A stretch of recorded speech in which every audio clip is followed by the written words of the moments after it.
Bonsoir, chers frères. Bonsoir, Bonsoir, comment ça va? Lamao. Maïssa Tablan.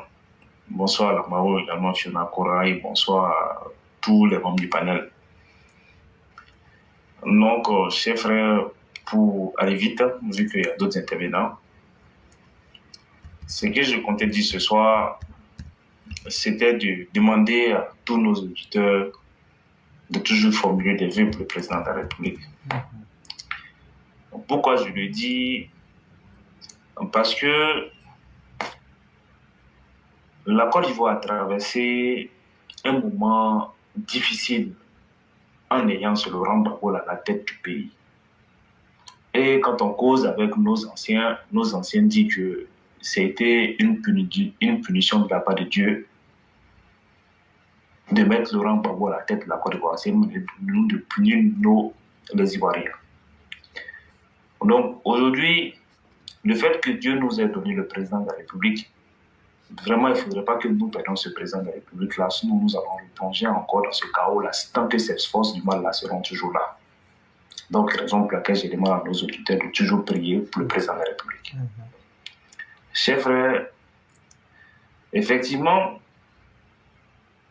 le ministre de la Communication a finalement rejoint les élèves de la classe. Parce que nous avons été les premiers sur la toile à dire à ce gouvernement-là que vous êtes en train de perdre votre temps avec tous ces dialogues politiques-là. Et le ministre a fait l'aveu. Effectivement, ils s'en rendent compte aujourd'hui qu'ils ont perdu du temps avec ces derniers-là. Parce que c'est des gens qui sont animés d'une mauvaise foi.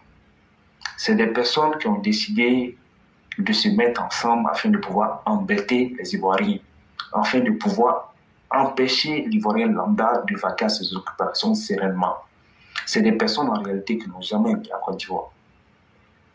Parce que si eux, ils n'ont que pour projet de terroriser cette population-là, d'empêcher cette population-là d'aller chercher son pain quotidien, ça veut dire que réellement aujourd'hui en Côte d'Ivoire, on a ces gars du PPACI-là, ces personnes qui sont dans le PPACI, qui sont aujourd'hui avec même le PDCI, c'est des personnes qui n'ont jamais aimé l'Ivoirien. Si aujourd'hui il y a une personne aujourd'hui qui confirme qu'il aime les Ivoiriens, c'est le président de la République. Et aujourd'hui, j'ai de la peine. Je peux dire, c'est-à-dire, j'ai de la rage, j'ai de la peine pour ces personnes aujourd'hui qui sont au PPACI. Parce qu'en réalité, le PPACI, c'est une bande de pédophiles qui a décidé de se mettre ensemble. C'est une bande de prédateurs sexuels qui a décidé de se mettre ensemble. Raison pour laquelle vous verrez que le divorce de Gbagbo Laurent, qui a été prononcé, où on dit Laurent Gbagbo, il est quoi la même adultère caractérisé notoire. Mais pour les gens du PPACI, puisque eux, à la place du cerveau, c'est le CES qui est là-bas, en fait, cette décision de justice, là, pour eux, ça ne leur dit rien. Parce que ça fait partie des habitudes des gens du PPACI. Ce procès-là, seul suffit aujourd'hui pour écarter Laurent Gbagbo de toute course politique en Côte d'Ivoire. Parce que ce n'est pas un exemple. Mais ça ne fait ni chaud ni froid à ces personnes-là qui suivent Laurent Gbagbo. On dit un dirigeant est un exemple. Moi, je ne connais pas la vie de toutes ces personnes-là qui suivent le président de la République. Mais je pense que quand il dit que je suis le président Alassane Dramane Ouattara, d'abord, tu seras forcément un exemple dans ta vie, même dans ta vie de couple. Mais regardez aujourd'hui, tous ceux qui suivent Laurent Gbagbo, c'est des scandales sexuels qu'ils ont sur la tête. Hervé Didier, qui ne connaît pas Hervé Didier, c'est un gigolo. Laurent Gbagbo aujourd'hui, il est dans quelle posture? Donc ça veut dire que qui s'assemble se ressemble. C'est pour cela, nous, qui avons aujourd'hui compris un peu comment est-ce que la politique aujourd'hui se passe, nous, on ne peut pas accepter de voir ces personnes-là en train d'évacuer à leurs occupations dans Abidjan. Là. On voit ces personnes en train d'aller dans des villages, en train d'aller embobiner les parents là-bas. Vraiment, quand c'est comme ça fait mal. C'est des personnes aujourd'hui qui ne doivent plus parler. Ils ne doivent plus parler, même s'il faudrait qu'on utilise les moyens de l'État pour empêcher ces personnes de parler, là, qu'ils arrêtent de parler. Parce que de ce dont la Côte d'Ivoire a besoin aujourd'hui, on a besoin aujourd'hui d'une classe politique qui dira que, bon, certes, nous ne posons pas les mêmes idéologies politiques, mais nous reconnaissons le travail que vous êtes en train de faire.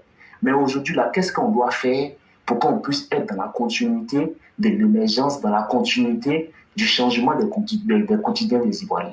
Mais on n'a pas.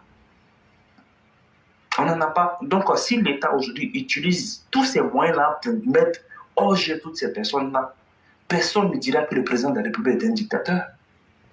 Et les Ivoiriens même seront en paix.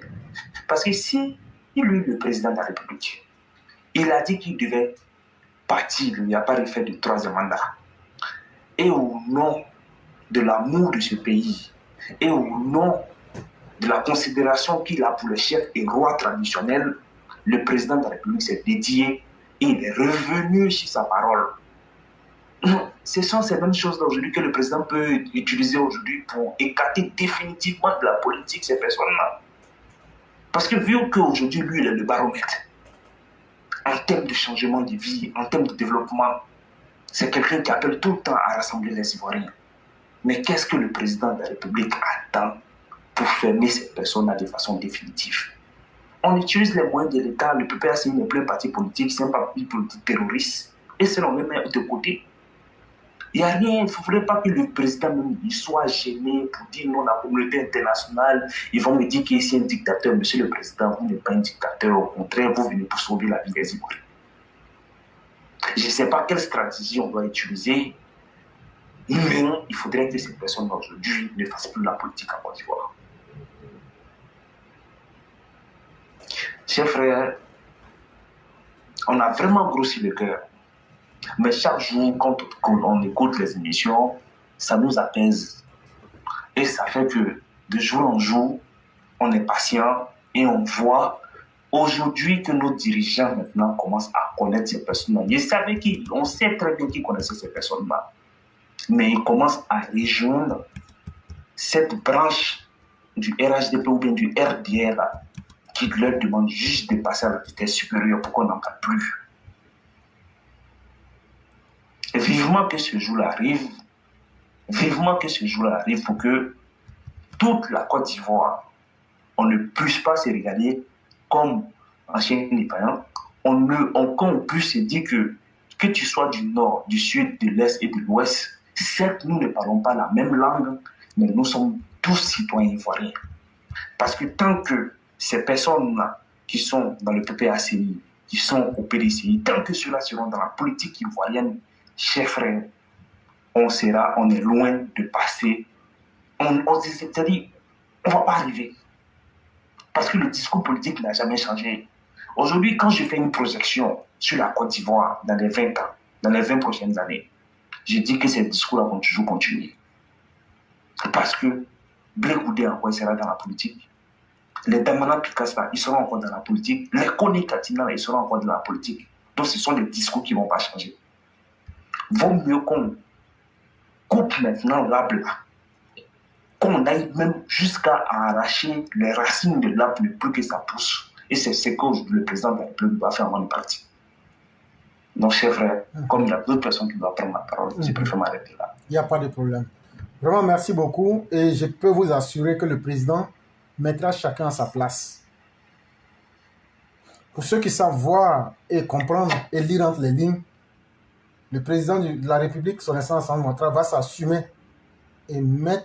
Il l'a dit, mais les gens ne prennent pas le temps de faire un lien. Il a dit, nous n'allons pas remettre la Côte d'Ivoire entre les mains de n'importe qui.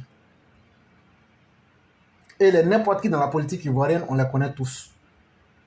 Et ces gens-là, on va les décourager à même avoir envie de faire de la politique. De la même manière qu'on va les décourager à avoir envie de faire coup d'État. C'est comme ça qu'on va les décourager même d'avoir envie de faire de la politique. Tu as commencé par quelque chose. Dans la vie, là, tout se trouve dans le temps et dans la santé. Puisse Dieu donner la santé et longue vie au président de la République. Vous allez voir ce qu'on va vous montrer. Vous, les opposants ivoiriens, là, on va vous mettre au pas et puis on va vous montrer comment faire politique. On va vous obliger aussi à venir faire politique. C'est là que vous allez comprendre.